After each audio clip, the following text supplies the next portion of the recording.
Hello and welcome to the Bench Report. You're listening to Amy and Ivan. Hello. Today we're exploring a significant announcement from the House of Commons about free school meals in England. We're looking at the statement and the debate from June 5th. Yes, it's a really important topic affecting lots of families and, of course, schools too. Absolutely. So let's get straight into what was announced. The government is making a big change to who gets free school meals in England. The main point is that every child in a household that receives universal credit will become eligible.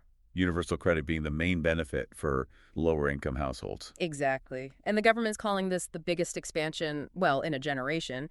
They're suggesting it could lift 100,000 children out of poverty. And save parents money, too. Up to $495 per child per year is the figure they used. Though this isn't happening immediately, the plan is for September 2026. Right, a bit of a wait. They also mentioned starting work on updating school food standards. Apparently, they haven't been properly reviewed since 2014. 2014. Wow. So making sure the meals are actually healthy seems overdue. Definitely.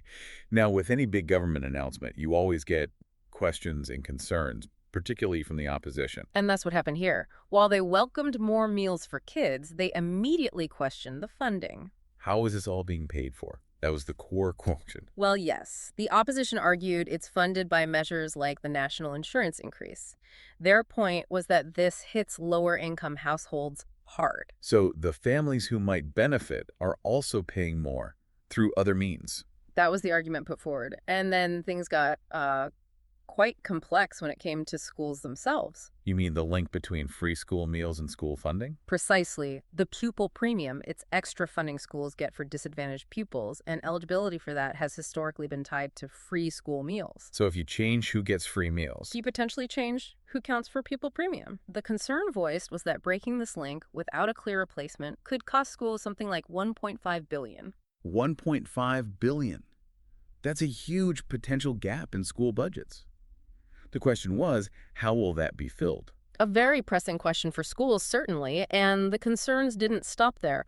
There was also talk about ending transitional protections in 2026. What are those exactly? They were put in place, to stop families immediately losing free meal eligibility when universal credit was rolled out. Yeah.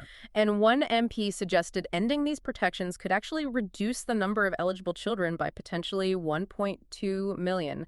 They asked the government to confirm if that figure was accurate. 1.2 million fewer. That seems counter to an expansion. Plus, worries about other education cuts and wanting clarity on things like EHCP's education, health, and care plans. So a lot of detailed financial and practical questions being raised. Looking across the whole debate, even MPs welcoming the move still pushed for more detail. Auto-enrollment came up repeatedly. Which just means signing kids up automatically if they're eligible, so families don't have to navigate complex forms and potentially miss out. Makes sense. And the other big recurring point was the two-child benefit cap. Yes, lots of MPs called for that to be scrapped. It limits benefits to the first two children in most families. And the argument is that expanding free meals is good, but it won't fully tackle child poverty while that cap remains. That was the view from several speakers. They see the cap as a major driver of poverty itself. So how did the minister respond to all this, especially the funding questions and the two-child cap? On the cap and the really specific funding points, the response was mostly, well, wait for the child poverty strategy. That's due later this year. So details deferred on those key issues. Pretty much. Though the minister did defend the policy overall, said it is fully funded through necessary economic decisions, and that they are working to make applying simpler. Did he confirm who the extension covers? Yes, confirmed it applies to all children in a qualifying household, no matter their birth order. And on pupil premium, he acknowledged a review is happening. But committed to maintaining overall funding for disadvantage. Stated that overall funding would be maintained, yes, but again, said more details would follow. But no real comment on the two-child cap beyond pointing to that future strategy. Okay, so it seems we have a policy announcement welcomed in principle by many, but with significant questions still hanging in the air. Particularly around the funding implications for schools and whether it goes far enough on poverty without tackling things like the benefit cap. So here's what this all leaves you with to think about. A welcome expansion of free school meals is on the way, aiming to help families and support children's learning. But the debate really flags those critical questions. What's the real cost to school budgets if that funding link changes? And perhaps more fundamentally, can this single measure truly turn the tide on child poverty without addressing other major factors like the two-child limit? It's definitely a step forward for some, but framed by others as, well, maybe not the whole solution. As always, find us on social media at Bench Report UK. Get in touch with any topic important to you. Remember, politics is everyone's business. Take care.